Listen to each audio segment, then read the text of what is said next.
आज हम करेंगे बीए पार्ट सेकंड के प्रश्न पत्र सेकंड में राष्ट्रीय कांग्रेस की स्थापना से संबंधित अध्ययन। 19वीं शताब्दी के प्रारंभ में स्वाभिमान की भावना प्रबल होने लगी थी। समाज के विभिन्न क्षेत्रों में अंग्रेजी शासन के प्रति असंतोष की चिंगारियां फूटने लगी थी, जिसके परिणाम स्वरूप भारतीयों ने राष्ट्रीय कांग्रेस से पूर्व राष्ट्रीय स्तर पर एक राजनीतिक संगठन की आवश्यकता अनुभव की। थोड़े ही समय में British Indian association, Bombay presidency association एवं पूना सार्वजनिक सभा जैसी कई प्रांतीय संस्थाएं अस्तित्व में आई, लेकिन अखिल भारतीय स्तर पर ऐसा कोई संगठन या मंच नहीं था जहां सभी लोग एकत्रित होकर के अपनी भावनाओं को व्यक्त कर सकें। कोई ऐसी संस्था नहीं थी जो सबको एक सूत्र में पिरोकर संपूर्ण समाज का मार्गदर्शन कर सके, लेकिन इन संस्थाओं ने कांग्रेस की स्थापना के लिए आवश्यक पृष्ठभूमि का निर्माण किया था। देशव्यापी संगठन की आवश्यकता अधिकाधिक अनुभव होने लगी थी। सुरेंद्रनाथ बनर्जी द्वारा स्थापित इंडियन एसोसिएशन ने इस दिशा में महत्वपूर्ण कार्य भी किया था, परंतु उन्हें पर्याप्त सफलता नहीं मिली। कांग्रेस की स्थापना।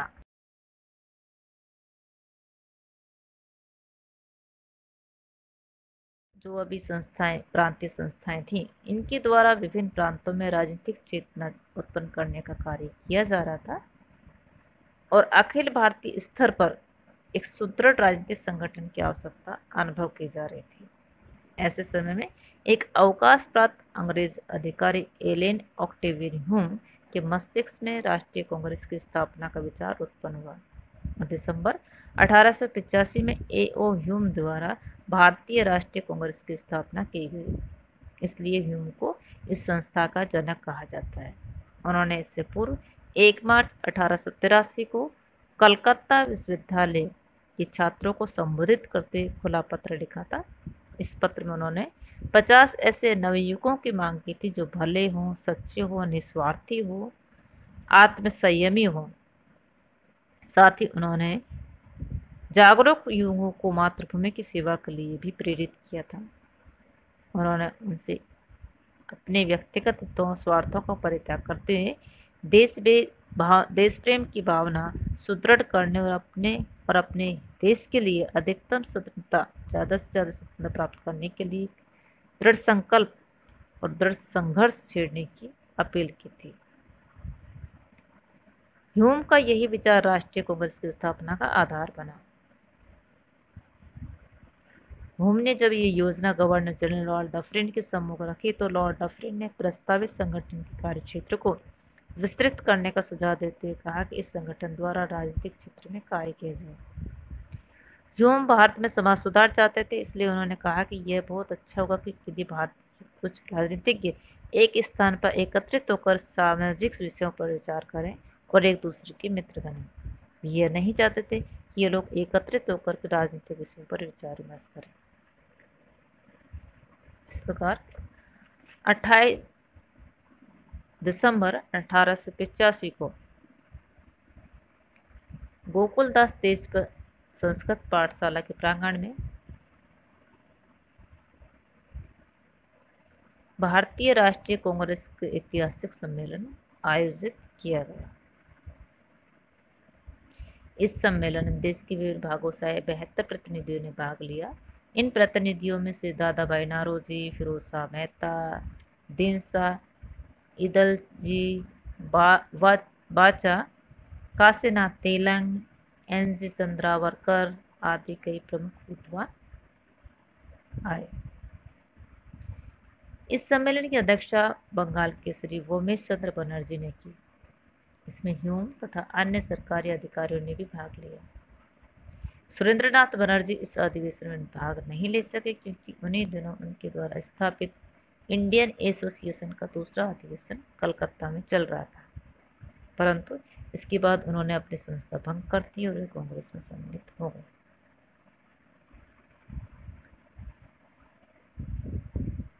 इस प्रकार 28 दिसंबर 1885 को बंबई में आयोजित सम्मेलन में पर्याप्त विचार विमर्श के पश्चात निर्णय लिया गया कि इस नई संस्था का नाम भारतीय राष्ट्रीय कांग्रेस रखा जाए।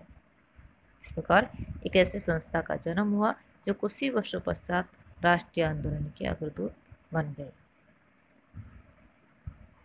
नेक्स्ट है कांग्रेस के उद्देश्य। 85 को कांग्रेस के प्रथम अधिवेशन में सभापति उमेश चंद्र बनर्जी द्वारा भारतीय राष्ट्रीय कांग्रेस के कुछ उद्देश्य घोषित किए गए। वो इस प्रकार है। फर्स्ट है साम्राज्य के विभिन्न भागों में देश हित के लिए लगन से कार्य करने वाले लोगों को परस्पर संगठित करना और उन्हें मित्रता बढ़ाना। समस्त देश प्रेमियों में वंश, धर्म तथा प्रांत संबंधी दूषित संस्कारों को समाप्त करके राष्ट्रीय एकता की भावना को पोषण में परिवर्तन करना। तीसरा महत्वपूर्ण सामाजिक समस्याओं के संदर्भ में भारत के शिक्षित लोगों से भली भांति चर्चा करने के बाद परिपक्व विचारों को संग्रहित करना।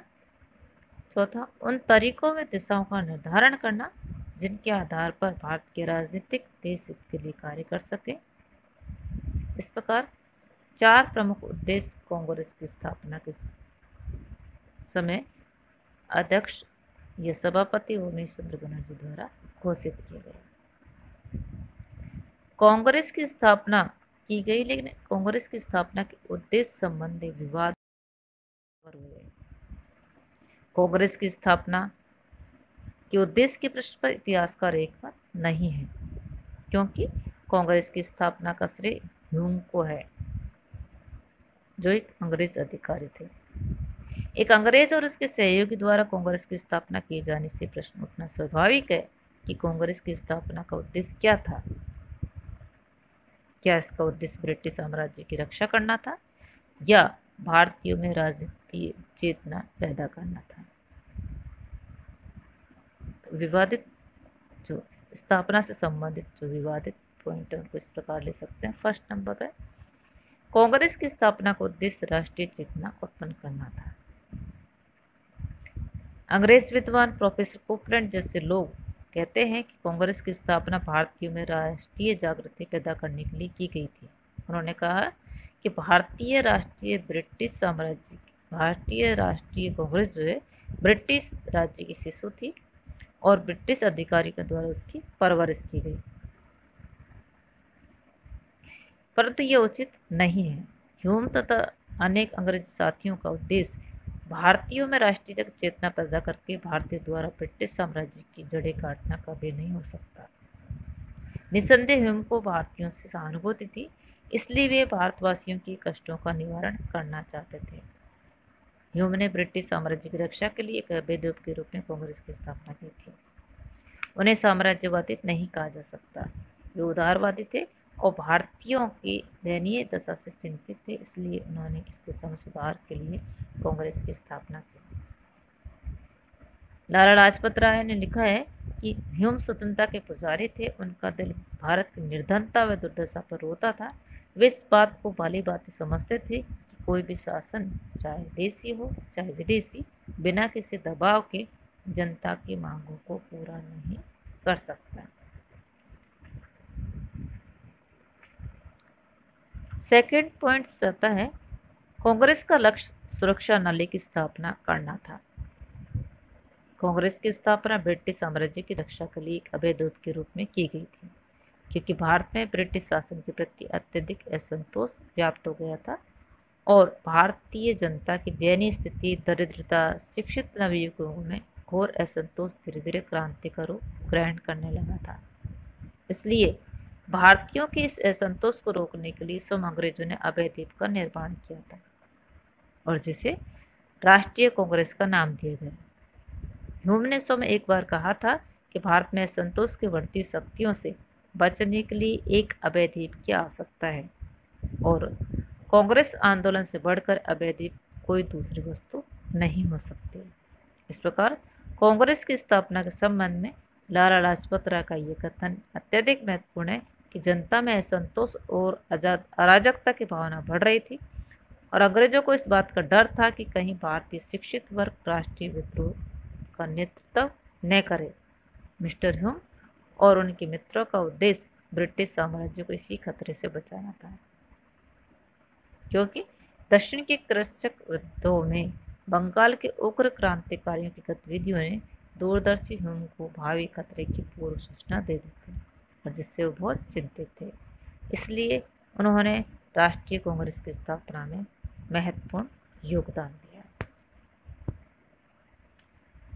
उपयुक्त पॉइंट्सों के अध्ययन से हम कह सकते हैं कि कांग्रेस की स्थापना में ब्रिटिश साम्राज्य की सुरक्षा की भावना तो विद्यमान थी, किंतु उसमें भारतीयों के हित का विचार भी विद्यमान था। निसंदेह कांग्रेस की स्थापना करके अंग्रेजों ने एक बड़े विस्फोट को कुछ समय के लिए रोक दिया। 1889 में कांग्रेस रिपोर्ट में कहा गया कि कांग्रेस आंदोलन की एक विशेष महत्वता है कि उसने भारत में छोटी मोटी क्रांतिकारी संस्थाओं को दबा दिया और राजनीतिक असंतोष को संवैधानिक उपायों द्वारा व्यक्त करने का साधन उपस्थित किया। थैंक्स, आज के लिए इतना ही।